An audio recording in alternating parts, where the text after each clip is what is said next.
كل حلك، وخصه بالمعجزات والخصائص ما لم يوته نبي ولا ملك، وجعل جنده الملائكة تسير معه حيث سلك، صلى الله عليه وعلى آله وصحبه ما سار فلك ودار فلك.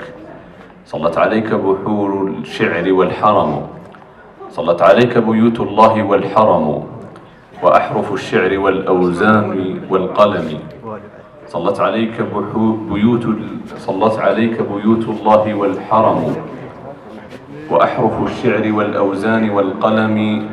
ما دام ذكرك فواح الشذا عبقا، تسمو به الأرض والأيام والأمم.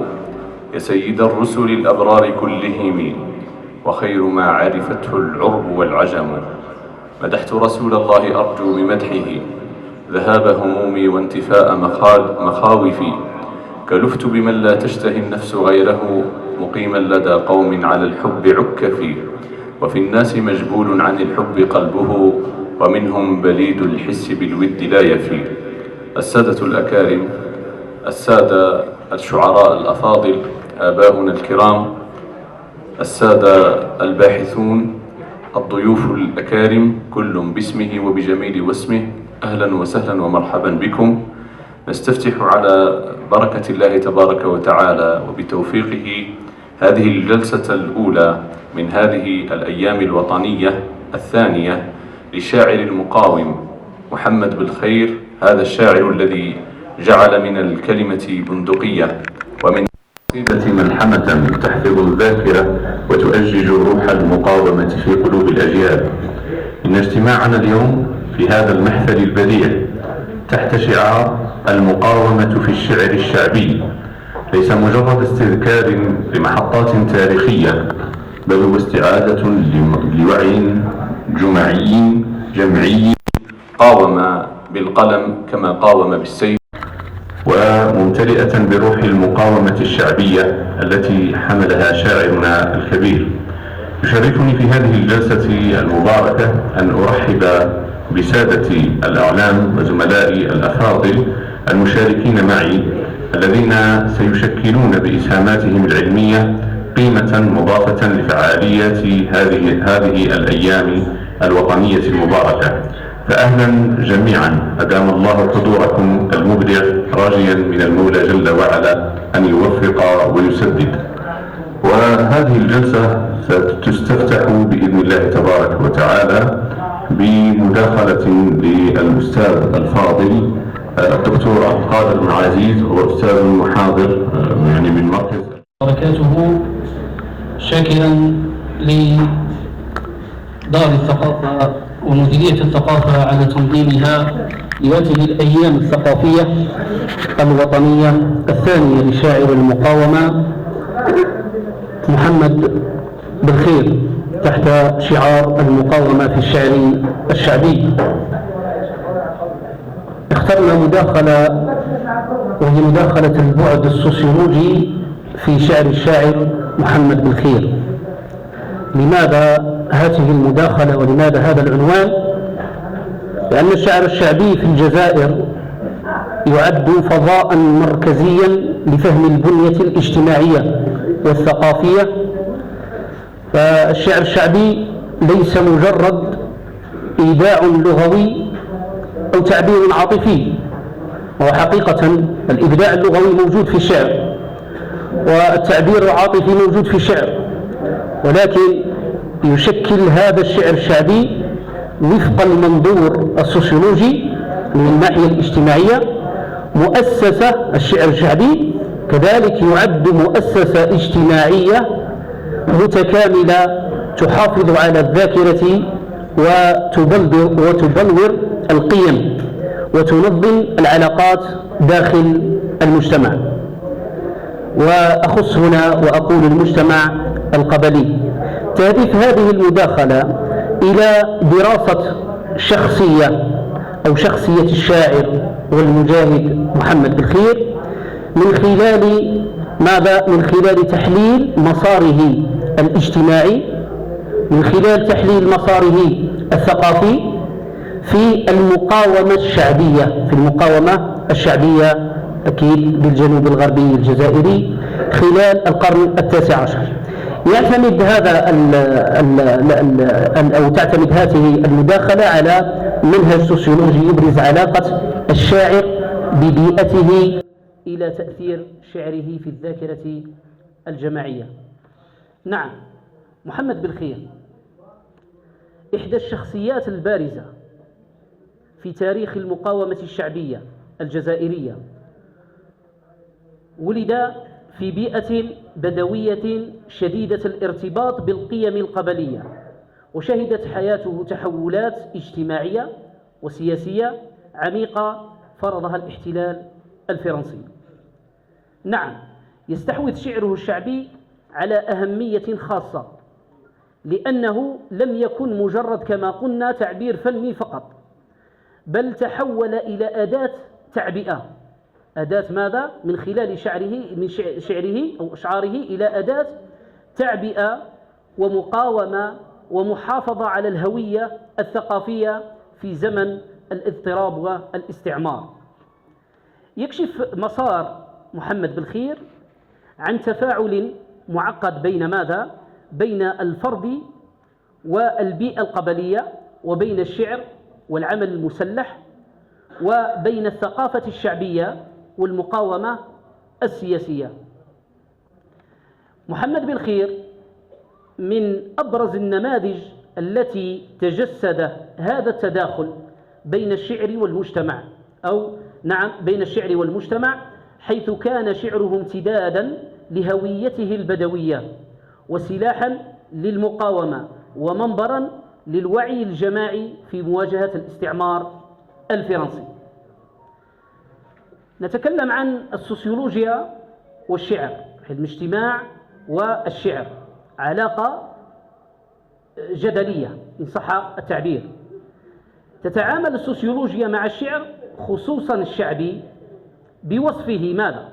بوصفه خطابا اجتماعيا متجذرا في التجربة اليومية، كذلك حاملا للرموز الجماعية، كذلك وسيطا لنقل النظام القيمي. وعندما نقول النظام القيمي نقول المعتقدات إلى آخره. وسيلة كذلك للفعل الاجتماعي والتحريض والمقاومة. الشعر الشعبي لدى السوسيولوجيين مثل بيير بورديو ليس فنا معزولا، بل هو نتاج لبنية اجتماعية يتكون داخلها ومن خلالها. وعندما نتكلم عن البنية الاجتماعية نتكلم عن المؤسسات، نتكلم عن الأسر، نتكلم هذا ما يقصد بالبنية الاجتماعية. ثانيا، الشعر الشعبي مؤسسة اجتماعية في المجتمعات البدوية خاصة. الشعر هو ماذا؟ سجل، تاريخ، قانون للقبيلة، أداة اتصال، كذلك وسيلة لتثبيت الهوية، قناة للتعبئة والاحتجاج، منصة لحل النزاعات أو تعميقها. من هنا نرى ماذا؟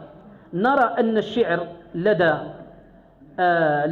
الشاعر محمد بالخير يحمل وظائف تتجاوز الزخرف اللغوي ليصبح ماذا؟ ممارسة اجتماعية ذات تأثير مباشر، وحتى تأثيره لحد الآن. يعني تنظيم مثل هذه الأيام الثقافية يعني أصبحت سنة مؤكدة سنوية، مشكورة مديرية الثقافة على هذا ما يثبت ماذا؟ تأثير شعر الشاعر محمد بالخير. كذلك ثانيا، السياق الاجتماعي لشعر محمد بالخير. أولا، مجتمع بدوي قائم على العصبية والقيم.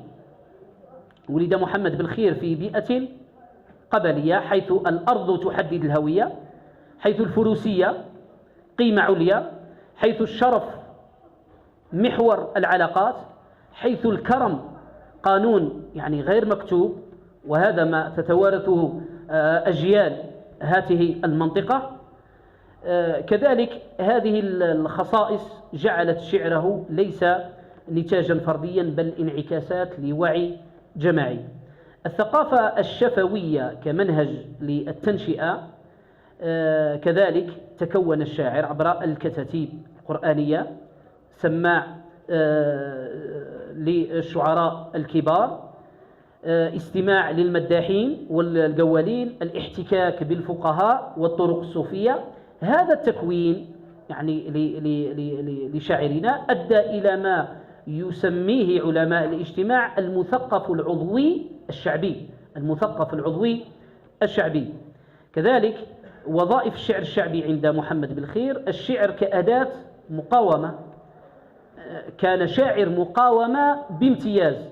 الشاعر محمد بالخير كان شاعر مقاومة بامتياز، إذ تحول شعره إلى وسيلة لتعبئة المجاهدين، كذلك فضح الاستعمار وأعوانه، كذلك لتثبيت الهوية الوطنية، تجريم الخيانة، رفع المعنويات أثناء الحروب.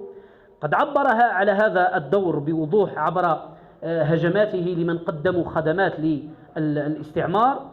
قولوا لعط الله واش كلفك يا حزين، على سبيل المثال. الشعر هنا سلاح اجتماعي، الشعر كضبط أخلاقي للمجتمع. كذلك هاجم الشاعر كل من انحرف عن القيم، وأثنى على من حافظ على الشرف والرجولة والكرم. بهذا أصبح شعره آلية لماذا؟ آلية للردع الاجتماعي، آلية لترسيخ الأعراف، آلية لتوجيه السلوك الجماعي. الشعر كحامل للذاكرة الجماعية، قصائد سجلت الوقائع والمعارك والخلافات، مسارات النزوح، السجن والمنفى. هو ما يجعل شعره ماذا؟ مصدرا سوسيولوجيا لفهم المجتمع. نعم، لفهم المجتمع والزمن. نعم أخي عبد القادر. الشعر والهوية الروحية: تأثر محمد بالخير بالطريقة الشيخية، ويعني كما قدم الشاعر من قبل شعر محمد بالخير، جعل يعني من الشيخ بوعمامة رمزا للبطولة والخلاص. الشعر هنا يتحول من اعتراف جماعي بدور الزوايا في الحماية الروحية والاجتماعية للسكان.